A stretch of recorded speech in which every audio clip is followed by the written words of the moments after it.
The sea was restless, its waves breaking against the small ship as fog rolled thick and unrelenting. Somewhere in those icy waters, a crew of weary men muttered, their patience stretched thin.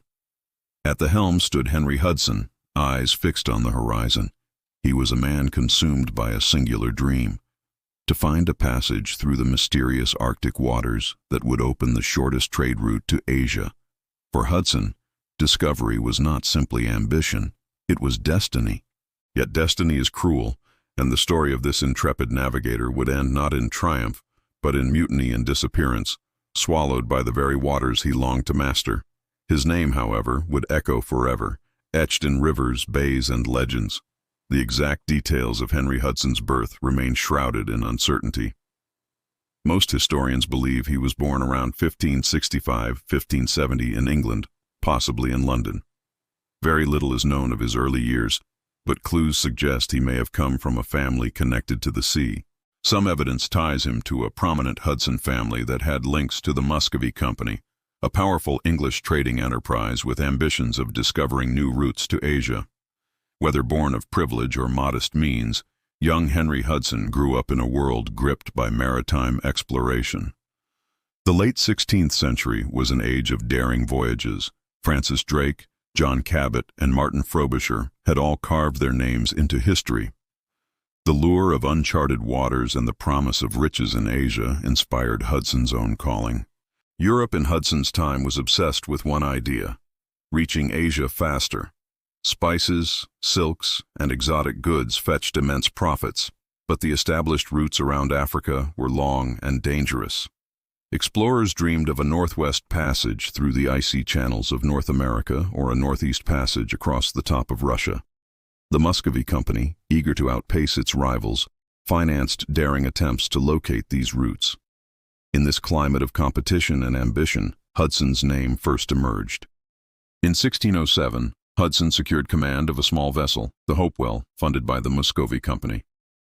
His mission was bold: sail north over the Arctic and then east across the pole to reach Asia. It was a plan both audacious and unrealistic, given the limited technology of the time. Hudson's crew of just 10 men set out, enduring bitter cold and treacherous ice. They sailed as far north as Spitsbergen, a remote Arctic archipelago. Though they did not find a passage, Hudson charted new waters and returned with valuable information about the region. The voyage made him a name among English navigators. Encouraged by his first attempt, the Muscovy Company sent Hudson out again in 1608, once more aboard the Hopewell. This time he sought a route northeast, skirting along the Arctic coasts of Norway and Russia. Again, ice and harsh conditions forced him back. Hudson's logbooks tell of frozen seas and near starvation. Yet he was not deterred. Each setback only strengthened his resolve. He returned to England with no passage, but with growing recognition as a man who dared sail where few would venture. After 2 unsuccessful voyages, the Muscovy Company's enthusiasm waned. Hudson, however, refused to let go of his dream. He found new patrons, the Dutch East India Company. The Dutch, rivals to the English, were eager to secure their own trade routes. They provided Hudson with a ship, the Half Mayen, Half Moon, and a mission to seek a northeast passage once more. In 1609, Hudson and the Half Moon set sail, but the northeast route again proved impassable due to ice. Faced with failure, Hudson made a bold decision: he would turn west. Rumors of a possible passage through the New World had reached Europe, and Hudson chose to gamble everything on this idea. Sailing across the Atlantic, Hudson reached the coast of North America, arriving near present-day Nova Scotia. He then turned south, exploring the coastline as far as Chesapeake Bay before doubling back northward. In September 1609, Hudson sailed into a wide river estuary, now known as the Hudson River. Believing it might be a passage inland to Asia, he explored its length as far as present-day Albany. Though it was not the passage he sought, Hudson's discovery was monumental. The Dutch recognized the river's potential for trade and later established the colony of New Netherland, with its capital at New Amsterdam, today's New York City. Hudson's journey laid the foundation for Dutch claims in North America and forever tied his name to one of the world's greatest cities. Hudson's return from his third voyage brought mixed reactions. To the Dutch, he had opened the door to a new colony. To the English, however, His decision to sail under a foreign flag stirred resentment. Questions of loyalty arose, but Hudson remained determined to continue his quest. His reputation as a daring and skilled navigator ensured he was still in demand. By 1610, he secured English backing for yet another attempt at the elusive Northwest Passage. In April 1610, Hudson set sail aboard the Discovery, with a crew of about 20 men. This would be his most famous and fateful journey. His course took him across the Atlantic to the northern coast of Canada, where he entered the vast inland sea now called Hudson Bay. At first, Hudson believed he had finally found the passage.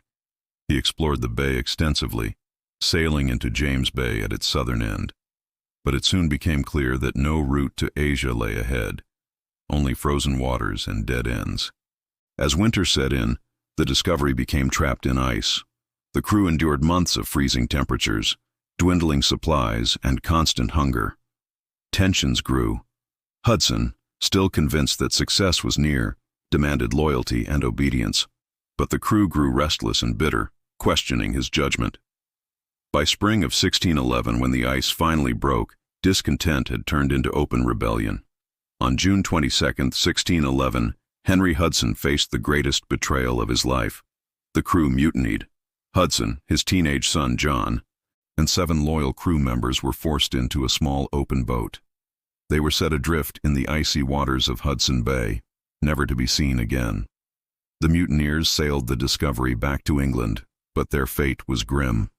Many died on the return journey, and those who survived faced suspicion and disgrace. Hudson's end remains one of the great mysteries of exploration.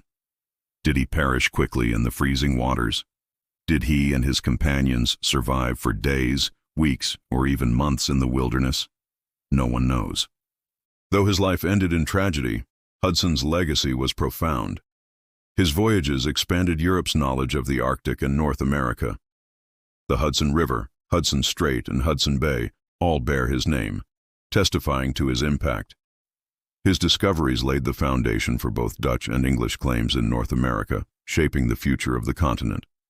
More than that, Hudson became a symbol of both the promise and peril of exploration, an adventurer whose relentless pursuit of a dream cost him his life, yet secured his place in history. Facts about Henry Hudson. The exact details of Hudson's birth and early life remain a mystery. He commanded 4 major voyages, 2 under English and 2 under Dutch patronage. His ship, the Half Moon, is commemorated in numerous replicas and monuments. Hudson's son, John, accompanied him on his final fatal voyage. The mutiny against Hudson is one of the most infamous events in exploration history. New York City was once called New Amsterdam, established after Hudson's 1609 voyage. Hudson is honored in place names not only in North America, but also in Europe. His explorations helped inspire the creation of the Hudson's Bay Company, one of the world's oldest corporations. Despite his failures, Hudson's persistence embodied the spirit of the Age of Discovery. His fate remains unsolved, making him one of exploration's enduring mysteries. Henry Hudson was not a man who accepted the limits of the known world. He pushed against the edges of maps, challenging both nature and human endurance. Though he never found the passage to Asia he sought, he discovered rivers and bays that would shape history. His story is a reminder that exploration is not always about success. It is about the courage to seek, to risk, and to endure. Hudson's life ended in betrayal and mystery, but his legacy endures wherever his name is spoken, carved into landscapes and remembered in the chronicles of discovery. He sailed into the unknown, and though he never returned, he left behind a map forever changed.